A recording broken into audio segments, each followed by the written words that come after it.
আরে গরম মানেই তো ঠান্ডা জল আর ফ্রিজ। এলজি ফ্রিজের সমস্ত আলোচনা রইল। মাইনাস ডিগ্রি টেম্পারেচার, মাইনাসে যত যাবে বাড়বে তত ঠান্ডা বাড়বে। সবথেকে আমি ধরুন আমার এত ঠান্ডার দরকার হচ্ছে না, মিনিমাম -15, এর নিচে আর কমানো যাবে। যা রাখবেন সমস্ত বেশি ঠান্ডার জিনিসগুলো, আইসক্রিম, চিজ, বাটার, পনির, মাছ, মাংস। এটা হচ্ছে আইস মেকার দিয়েছে, এখানে জল দিলে আইস কিউব তৈরি হবে। যখন আইস কিউবের প্রয়োজন হবে এটাকে ঘোরালেই আইস কিউবগুলো এসে ট্রেতে জমবে, এখান থেকে নিয়ে ব্যবহার করতে হবে। এখানে জল দেওয়ার নিয়ম হচ্ছে পুরোপুরি ভর্তি নয়, অর্ধেক, কারণ বরফ হলে আয়তনে বাড়বে। আর যদি পুরো ভর্তি করে দেন একটা কিউবের সাথে একটা কিউব জুড়ে থাকবে, আপনি উল্টালেও পড়তে চাইবে না। এবং এখানে যখন আপনি এই জল দেওয়ার পরে এটাকে ভেতরে রাখবেন, এই সাইডে যেন কোনো রকম জল না লেগে থাকে এটা দেখে নিয়ে দিতে হবে। আইস কিউব যখন প্রয়োজন ঘোরালেন পড়লো, এটাকে অর্ধেক বার করতে পারেন। আর যদি পুরো বার করতে হয় সোজাসুজি টানলে কিন্তু বেরোবে না, একটু ওপর করে টানতে হবে। বাইরেই রাখতে হয় নর্মাল করার জন্য। তো সেটাকে আপনি যদি এখানে রাখেন এটা ঠান্ডার মধ্যেই থাকবে এবং নর্মাল টেম্পারেচারে চলে আসবে, ঠিক আছে? সেই হার্ডনেসটা কমে যাবে। এরপরে সাধারণত যেমন খাবার দাবার যতটা সুন্দর গুছিয়ে রাখতে পারবেন তত স্পেস বাড়বে। এটা আপনার ভেজ বক্স দিয়েছে এখানে সবজি রাখার জন্য। সবজি যদি আপনি প্লাস্টিক ছাড়া রাখতে পারেন, কিন্তু সবজি থেকে যে ময়েশ্চারটা বেরোয় সেটা এখানে এসে কিন্তু ব্লক হবে। এটা কিন্তু আপনাকে রেগুলার বেসে কাপড় দিয়ে মুছে নিতে হবে, শুকনো কাপড় দিয়ে। এর ক্ষেত্রেও সেম, যা খাবার দাবার রাখবেন একদম ওয়াল ঘেঁষিয়ে নয়, একটু এগিয়ে রেখেই রাখতে হবে।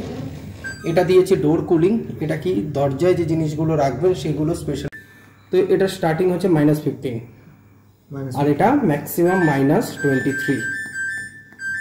মানে আমি ঠান্ডাটা কমাতে বাড়বে। ও আচ্ছা, ঠান্ডা বাড়বে মানে উষ্ণতা কমবে, ঠিক আছে? এটা মাইনাস ডিগ্রি টেম্পারেচার, মাইনাসে যত যাবে বাড়বে তত ঠান্ডা বাড়বে। সবথেকে আমি ধরুন আমার এত ঠান্ডার দরকার হচ্ছে না, মিনিমাম -15, এর নিচে আর কমানো যাবে না।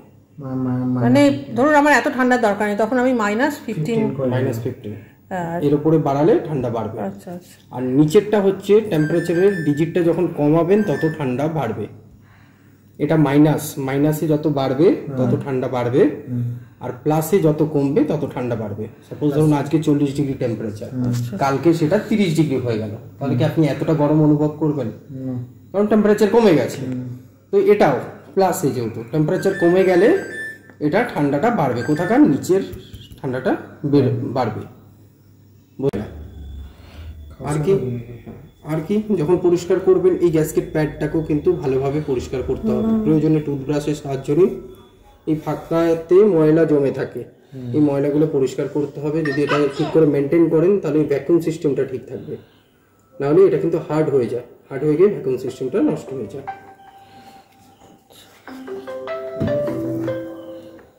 ঠিক আছে? আচ্ছা, ফ্রিজটা সাধারণত 24 ঘন্টায় চলবে। ওয়েদার খারাপ থাকলে লাইন খুলে রাখবেন, একদম প্লাগ থেকে খুলে রাখতে হবে। দ্বিতীয়ত 2 দিন বা তার বেশি যদি বাড়িতে না থাকেন তাহলে আমরা বলি বাড়ির সেফটির জন্য লাইন খুলে রেখে যান। আপনার অ্যাবসেন্টে অনেক কিছু হতে পারে এবং যে খাবারগুলো নষ্ট হয়ে যেতে পারে সেগুলো ফ্রিজের বাইরে করে রেখে ভালো করে পরিষ্কার করে যান। আর একটা কথা, যেমন করে হুটপাট কারেন্ট যায়, মানে লোড সেটিং এক্ষুনি এলো তারপরে এক্ষুনি বেরিয়ে। কিন্তু ফ্রিজ কি হয়, এটার জন্য ওখানে যে পিসিবি আছে, পিসিবি কি করে মিনিমাম 3 মিনিট, হঠাৎ গেল এলো বা গেছে অনেকক্ষণ আবার এলো, তো মিনিমাম 3 মিনিট সময় নেয় কম্প্রেসারকে স্টার্ট করতে, সঙ্গে সঙ্গে চালু হয়। 24 ঘন্টায় চলবে।